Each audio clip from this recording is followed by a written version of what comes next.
અમદાવાદ શહેરના સાબરમતી વિસ્તારમાં શનિવારે સવારે એક પાર્સલની અંદર બ્લાસ્ટ થવાની ઘટના બની હતી।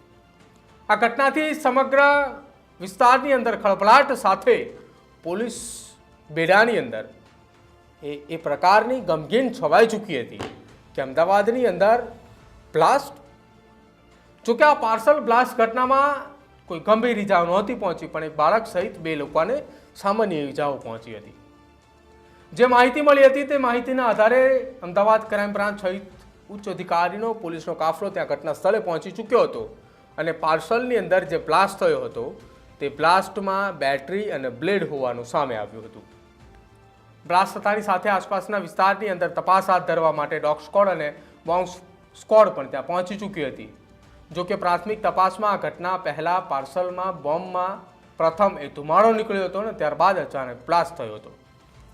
જોકે ઘટનાની ગંભીરતાની જોતા અમદાવાદ ક્રાઇમ બ્રાન્ચની ટીમ ત્યાં તપાસમાં પહોંચી હતી અને ક્રાઇમ બ્રાન્ચની ટીમની તપાસમાં આ ઘટનામાં રિમોટથી બ્લાસ્ટ કરવામાં આવ્યા હોવાની એક આશંકા હતી।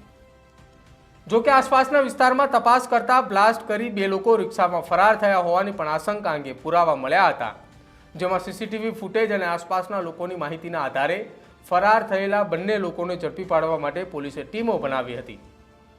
જેમાં શહેરના સાબરમતી વિસ્તારની અંદર આવેલા શિવમ રો હાઉસ ખાતે આ પાર્સલની અંદર બ્લાસ્ટની ઘટના બની હતી। પાર્સલ આપતી વખતે બ્લાસ્ટ થયો છે અને પાર્સલ રિસીવ કરતી વખતે અચાનક જ એ ધડાકાભેર જે બ્લાસ્ટ થયો તે બ્લાસ્ટના કારણે આસપાસના લોકો ત્યાં દોડી આવ્યા હતા। જોકે આ પાર્સલમાં બેટરી હોવાનું પણ જાણવા મળી રહ્યું છે અને બેટરીની સાથે આ જ્યારે બ્લાસ્ટ થયો ત્યારે 3 લોકોને ઈજા પહોંચી હતી અને જે ઈજા પહોંચી હતી 3 વ્યક્તિઓ પરિવારના એક જ સભ્ય છે। ઘટનાની જાણ થતાં અને આ ઘટનામાં રિમોટ કંટ્રોલનો ઉપયોગ થયા હોવાની માહિતી અમદાવાદ ક્રાઇમ બ્રાન્ચને મળતાની સાથે જ એ 2 વ્યક્તિઓ જે રિક્ષા લઈને આવ્યા હતા તેમની ધરપકડ કરવા માટે અલગ અલગ ટીમો બનાવી અને સીસીટીવી ફૂટેજના આધારે તપાસની શરૂઆત કરી। જો કે આખા બ્લાસ્ટ મામલે ચોંકાવનારી વિગતો એ પણ સામે આવી હતી કે આ બ્લાસ્ટ પાછળ પારિવારિક અંગત અદાવતના કારણે આ પાર્સલ મોકલીને નુકસાન પહોંચાડવાના પ્રયાસ હેતુથી બ્લાસ્ટ કરવામાં આવ્યો હતો। જોકે અમદાવાદ ક્રાઇમ બ્રાન્ચની ટીમે આ પાર્સલ આપનાર એ ગૌરવ ગઢવી નામના વ્યક્તિની ધરપકડ જે છે તે કરવામાં આવી છે, તેની પૂછપરછ જે છે તે કરવામાં આવી રહી છે। આખી આ ઘટનાને લઈને અમદાવાદ શહેરના સેક્ટર 1ના joint commissioner of police Neeraj Kumar બડગુજરે શું કહ્યું એ પણ સાંભળો।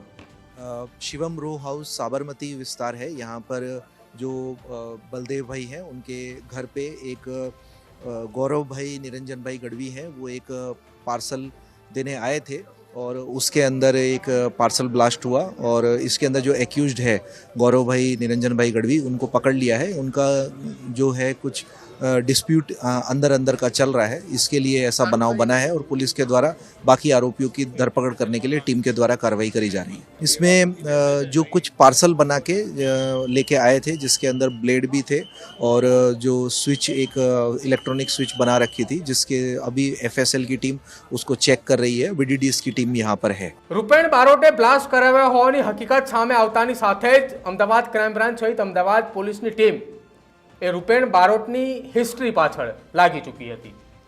જો કે આખી આ ઘટનાની અંદર પારિવારિક સંબંધની વાત સામે આવી ત્યારે રૂપેણ બારોટના તેની પત્ની સાથે છૂટાછેડા થયા હતા અને જે મહિલા સાથે છૂટાછેડા થયા હતા તે મહિલા બળદેવભાઈની માનીતી બહેન હતી।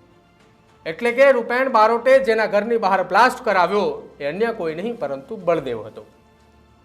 રૂપેણ બારોટે માનતો હતો કે તેના છૂટાછેડા એ બળદેવના કારણે થયા છે, જેથી છૂટાછેડાની અદાવત રાખીને રૂપેણે એ બ્લાસ્ટ કરાવવા માટે પાર્સલ મોકલ્યું હતું અને ગૌરવ અને અન્ય 2 લોકોએ પાર્સલ બ્લાસ્ટ કરવા માટે મોકલ્યા હતા।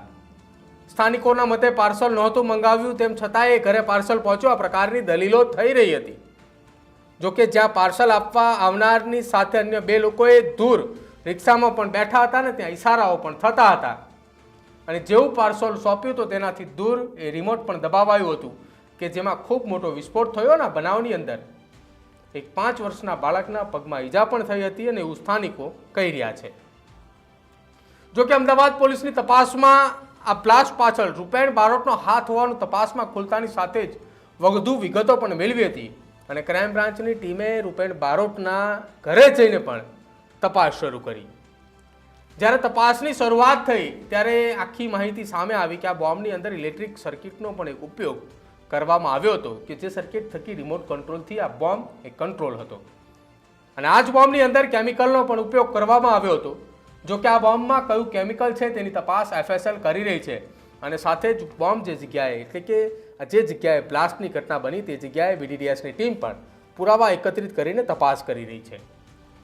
આ સાથે આ કેસમાં મુખ્ય આરોપી રૂપેણ બારોટનું નામ સામે આવતા ક્રાઇમ બ્રાન્ચની ટીમે તપાસ હાથ ધરતા તેના ઘરનું એડ્રેસ પણ સામે આવ્યું. ક્રાઇમ બ્રાન્ચની એક ટીમ રૂપેણ બારોટના ઘરે પહોંચતા ક્રાઇમ બ્રાન્ચની નીચેથી એટલે કે જમીન જે અધિકારીઓ ત્યાં પહોંચ્યા હતા તેના પગ નીચેથી જમીન સરકી ઉતરી. આરોપી રૂપેણ બારોટના ઘરેથી 3 દેશી કટ્ટા, બોમ્બ બનાવવાની સામગ્રી અને અન્ય વસ્તુઓ મળી આવી, જેને લઈને હવે અમદાવાદ શહેર પોલીસે મુખ્ય આરોપીની શોધખોળ હાથ ધરી છે અને આ બ્લાસ્ટ પાછળનું મટીરિયલ અને સાથે જ બનાવવાની રીતો કોની પાસેથી શીખ્યો તે અંગે હજુ રહસ્ય ઘેરાઈ રહ્યું છે.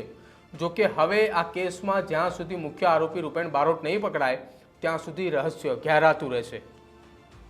શું માનવું છે તમારું અમદાવાદની અંદર થયેલા સાબરમતી વિસ્તારના બ્લાસ્ટ અંગે? તમારા કમેન્ટ સેક્શનની અંદર જરૂર જણાવજો. અમારી ચેનલ ન્યૂઝ રૂમને આપ આજે જ લાઈક કરજો, શેર કરજો અને સબસ્ક્રાઈબ કરવાનું ભૂલાય નહીં. નમસ્કાર.